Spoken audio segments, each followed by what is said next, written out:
Bonjour, messieurs, dames. Donc, 6.2, rapport trigonométrique. Cette fois-ci, comme j'ai mentionné dans 6.1, on va faire l'application des rapports trigonométriques, donc à quoi ils servent, quand est-ce qu'on s'en sert, et on va rechercher les mesures manquantes dans des triangles rectangles. Donc, un petit rappel ou des petits rappels ici, pertinents toujours. Numéro 1, les rapports trigo. C'est uniquement dans les triangles rectangles. Seulement dans les triangles rectangles. Si le triangle n'est pas rectangle, je ne peux pas utiliser les rapports trigonométriques. Donc, à ne pas oublier. Donc, autre rappel, c'est ce que je vous avais donné comme truc mnémotechnique, c'est-à-dire saut K3. Donc, sinus, c'est opposé sur hypoténuse. Cosinus, adjacent sur hypoténuse. Et tangente, opposée sur adjacent. Donc, juste rapidement, c'est un petit rappel comme ça pour se remettre en situation. Allons-y avec des exemples. Donc, supposons que je vous donne comme exemple, et là, on va faire le tour de la plupart des façons de faire. Ici, avant, c'est vrai, pendant que j'y pense, et avant, extrêmement important, votre calculatrice doit être en mode de degré. Donc, assurez-vous qu'elle est en mode degré. Il existe 3 modes au niveau des angles, 3 unités de mesure au niveau des angles, les degrés radians et les gradients. En secondaire 4, on travaille avec les degrés seulement. Puis en secondaire 5, on va voir les radians également, mais on n'est pas rendu là. Donc, assurez-vous que votre calculatrice soit en mode degré. Donc, sur votre écran, il doit apparaître habituellement un D, DEG, quelque chose du genre, pour vérifier donc que vous êtes en degré. Assurez-vous que vous l'êtes en degré. Ensuite, là, on va être capable de calculer. Sinon, vous n'aurez jamais la bonne réponse, puis vous allez vous poser bien des questions sur pourquoi. Donc, supposons que je vous donne comme premier numéro, je vous donne quelque chose genre ici. Voici, je vous donne un angle ici de 32 degrés. Je vous donne 4 cm de côté ici. Puis, je vous demande de trouver le côté ici, ce côté-ci, l'opposé à l'angle. Puis, je vous donne ça comme ça. Qu'est-ce que vous allez utiliser? La plupart, vous allez me répondre très rapidement, on va faire les rapports trigonométriques, cosinus, non. Ici, vous avez une problématique, c'est que ce n'est pas nécessairement dans un triangle rectangle. Je vous rappelle, ça doit absolument être dans un triangle rectangle. Donc, soit je vous le dis dans le texte, ou je vais mettre le symbole pour indiquer que c'est un triangle rectangle. Donc, à ne pas oublier, il faut avoir cette information-là. Donc là, je suis dans un triangle rectangle. Ce que je remarque, c'est que j'ai un angle, θ. J'ai un côté opposé que je cherche et je connais l'hypoténuse. Donc, côté opposé sur l'hypoténuse, c'est, si la dernière fois j'ai vérifié, c'était un sinus, voyons, excusez-moi, j'étais parti dans je prenais un mauvais exemple sur ma feuille. Donc, j'ai ça ici. Allons-y donc pour le calcul, ça veut dire que sinus de 32 degrés, c'est égal à côté opposé, c'est ce que je cherche, sur hypoténuse qui est 4. Donc, j'isole mon côté que je cherche. Donc, ça fait côté opposé est égal à, j'envoie le 4 qui divise, je l'envoie multiplier l'autre bord. Donc, un petit peu de calcul avec la calculatrice. Donc, je vais m'assurer que je suis dans le bon mode. Je suis dans le bon mode. Donc, sin de 32 degrés multiplié par 4, ça me donne environ 2,12. Donc, ici, on va arrondir dans ce temps-là au centième, c'est suffisant. Donc, voilà un premier exemple. Allons-y avec un deuxième, par plaisir toujours. Si je vous donne un triangle de ce type-là ici, supposons que je vous donne ça ici. Pareil, angle droit. J'ai un angle ici. Je vais revenir avec ça, 32 degrés, tiens, ici.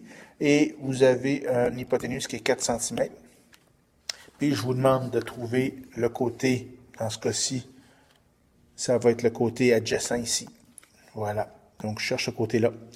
Donc, à ce moment-là, qu'est-ce que je remarque? C'est que j'ai mon angle θ. Ce que je cherche, c'est mon côté adjacent. Ce que j'ai, c'est mon hypoténuse. Donc, ça ressemble étrangement au cosinus. Donc, cosinus de 32 degrés est égal à côté adjacent que je cherche sur hypoténuse que j'ai. Donc, même principe que tantôt, j'isole mon côté qui me manque, le côté adjacent, lequel je l'envoie multiplier l'autre bord, 4 cos de 32 degrés. Un petit calcul rapide sur ma pitonnette va me donner environ 3,39. Dans ce cas-ci, c'est des centimètres, tout simplement.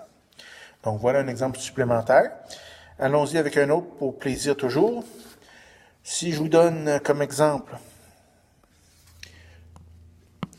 bon, un triangle ici quelconque, rectangle, parfait. Sauf que si je vais faire différent, je vais vous donner un côté ici, je vous donne l'autre côté. Donc, c'est les centimètres les deux. Puis, ce que je cherche, c'est l'angle ici.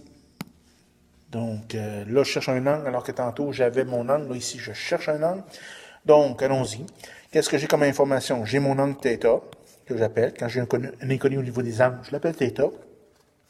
Et qu'est-ce que j'ai comme information? J'ai mon côté adjacent, puis j'ai mon hypoténuse. Côté adjacent sur hypoténuse, c'est le cosinus.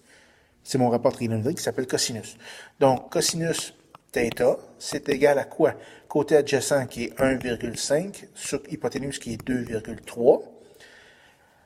Maintenant, mon problème, c'est que je cherche l'angle. Puis là, ici, il faut faire attention à ce qu'on fait. Je veux trouver l'angle, mais l'angle est affecté de l'opération qui s'appelle, ou la fonction qui s'appelle cosinus. Donc, il faut que je fasse l'opération inverse. L'opération inverse de cosinus, c'est, sur votre calculatrice, c'est arc cos ou cos moins 1. Sur votre calculatrice, souvent, ça va être cos moins 1 de 1,5 sur 2,3. Donc, ça, c'est situé, normalement, c'est le bouton juste au-dessus du cosinus, donc à la seconde fonction cosinus. Donc, mon θ ici va être environ, si je rentre ça dans ma calculatrice, avec les bonnes parenthèses, évidemment, va me donner environ 49,29. Et il y a des unités à ça, c'est des degrés. Voilà, tout simplement. Pas plus compliqué que ça. Un autre exemple. Donc, ici, je vous donne un triangle rectangle. Il commence à faire dur, mes triangles. Donc, je me reprends un peu. Angle droit ici. Je cherche cet angle-là ici, que je vais appeler θ. On a une hypoténuse qui a 5 cm, pardon, et un côté opposé à l'angle que je cherche, qui est de 2 cm. Donc, j'y vais. Qu'est-ce que j'ai? J'ai θ qui est égal à quoi?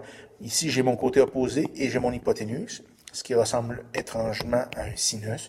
Donc, sin de θ, qui est égal à côté opposé, qui est 2, sur hypoténuse, qui est 5. Comme je l'ai dit tantôt, je veux la deuxième fonction, je veux la fonction inverse, la réciproque de la sinus. Donc, c'est sin moins 1 de 2 cinquièmes. Donc, je rentre ça dans ma pitonnette. Donc, 2 cinquièmes. Je rentre ça dans ma pitonnette, j'arrondis au centième. Ça me donne environ 23,58 degrés. Ici, je fais quelques petits rappels. Numéro 1, ça vous prend, il faut absolument indiquer que c'est un environ, parce qu'on arrondit. Puis on arrondit au centième, il ne faut pas oublier les unités, évidemment. Un petit dernier, ça commence à se ressembler. Un petit dernier quand même, pour la forme. Si j'ai un triangle rectangle, donc, angle droit ici, on me donne 51 degrés, ici. On me donne le côté opposé qui est 8 cm, puis on me demande de trouver la valeur x ici, qui est l'hypoténuse. Donc, qu'est-ce que j'ai? J'ai un angle θ, j'ai un côté opposé, et je cherche l'hypoténuse. Donc, ça, le côté opposé sur l'hypoténuse, c'est le sinus. Donc, sinus de 51 degrés est égal à côté opposé qui est 8 sur hypoténuse que je cherche. Donc là, il me reste à isoler mon x. Donc, je l'envoie multiplier l'autre bord. Très long, le chemin long, ça va être x multiplié par sin de 51 degrés est égal à 8. Et le sin de 51, ça reste ensemble. Je l'envoie diviser l'autre bord. Donc, ça fait 8 sur sin de 51 degrés. Donc, si je pitonne dans ma calculatrice, ça va me donner environ, donc le x ou l'hypoténuse, va me donner environ 10,29, c'est des centimètres. Et voilà rapidement l'application des rapports trigonométriques. Évidemment, ici, je pourrais m'amuser avec des problèmes supplémentaires où là, je mets un arbre ici, puis je vous dis que vous êtes situé ici. Puis là, je regarde les différentes possibilités. Là, je regarde le sommet. Je veux savoir la hauteur. Donc, je veux savoir la hauteur de l'arbre. Je sais que moi, je me situe à une distance de, prenons 3 mètres, mettons, de l'arbre. Je sais que je regarde la hauteur de l'arbre ici avec un angle de, mettons, 58 degrés. Okay. Puis, je vous demande de trouver la hauteur. Donc, ce que je cherche, c'est la hauteur ici. Donc, là, c'est la même chose que ce qu'on fait antérieurement, sauf qu'ici, il y a un contexte. Donc, il faut que je prenne le temps de le faire. Donc, je regarde ici, qu'est-ce que j'ai? J'ai ici une longueur qui est de 3 mètres. J'ai un angle ici de 58. Et par défaut, moi, ce que je cherche, c'est la hauteur ici. On va considérer, dans ce cas-là, que c'est un angle droit. Donc, ici, j'ai un angle, θ. Qu'est-ce que j'ai comme information? J'ai une distance ici qui est côté adjacent, puis j'ai l'opposé ici qui est ce que je cherche, ou une partie de ce que je cherche. Donc, côté opposé sur côté adjacent, ça ressemble à quoi? C'est tangente. Oups, là. C'est tangente. Donc, tangente de 58 est égale à côté opposé que je cherche, sur côté adjacent qui est 3 mètres. Donc, ici, côté opposé, c'est quoi? Ça va être 3 fois tangente de 58 degrés. Donc, tangente de 58 multiplié par 3, ça va me donner environ 4,80. C'est des mètres dans ce cas-ci. Est-ce que c'est la hauteur de l'arbre? Il faut faire attention. Non, ce n'est pas la hauteur de l'arbre ici. Donc, la hauteur, cette partie-là que j'ai, ça, c'est le 4,8. Donc, la hauteur de l'arbre, elle vient jusque dans le bas ici. Donc, il faut qu'on m'ait donné une hauteur ici de la personne. Je vais prendre, par exemple, 1,8 mètres. Donc, ça fait quelqu'un d'assez grand, merci, mais mettons. Donc, à ce moment-là, ça va me donner 4,8 plus 1,8. Ça va me donner une hauteur d'arbre qui va être de 4,80 plus 1,80. S'il va me donner 6,60. C'est des mètres. Et voilà. Ça, c'est un exemple potentiel d'un problème avec la trigonométrie qui me permet de trouver des mesures manquantes et des informations manquantes. Donc, je vous laisse travailler avec ça. Amusez-vous bien. Ça, c'est une partie de matière qui est vraiment le fun. C'est de bien comprendre les trois rapports, puis de bien les retenir, puis de se souvenir que ça ne sert que dans les triangles rectangles. Sur ce, je vous laisse aller faire vos exercices. Bon, je vous ai menti avant de vous laisser faire des exercices. Je vais juste revenir sur où vous spécifiez deux termes qui sont pertinents dans cette section de matière-là. C'est l'angle de dépression et l'angle d'élévation. Donc, juste pour vous situer, me voici, beau bonhomme. Mon œil est à quelque part dans la tête, évidemment. Je ne suis pas très bon, c'est pour ça que j'enseigne les maths et non des arts. L'horizon est toujours situé parallèle au sol par rapport au niveau de l'œil. Quand je parle de l'angle d'élévation, si j'ai ici un avion, et shit, OK, bon, c'est un... OK, on va s'asseoir, ça, des avions, c'est pas mon fort. Voici un oiseau. Donc, si je veux regarder l'oiseau, mon regard doit se porter vers l'oiseau ici. Cet angle-là ici, c'est ce qu'on appelle un angle d'élévation. Donc, ça, c'est du vocabulaire que je peux me servir. Il faut être capable de situer. L'angle d'élévation, c'est où? C'est entre l'horizon, mon œil, et l'objet que je regarde en hauteur. Si, supposons, je suis sur le bord d'une falaise ici, puis que j'ai ici, on va mettre du bleu quand à pouvoir, j'ai l'océan ici, c'est-tu pas beau un peu? Voulez-vous que je tente de faire un bateau? Allons-y avec un bateau. Voilà un bateau, on va y mettre une voile, que c'est-tu beau? Un peu. Donc, si je veux regarder le bateau, donc qu'est-ce que j'ai ici? Mon regard doit se porter vers le bas ici, et mon œil est toujours avec l'horizon. Ce que j'ai ici comme angle, ici, c'est ce qu'on appelle un angle de dépression.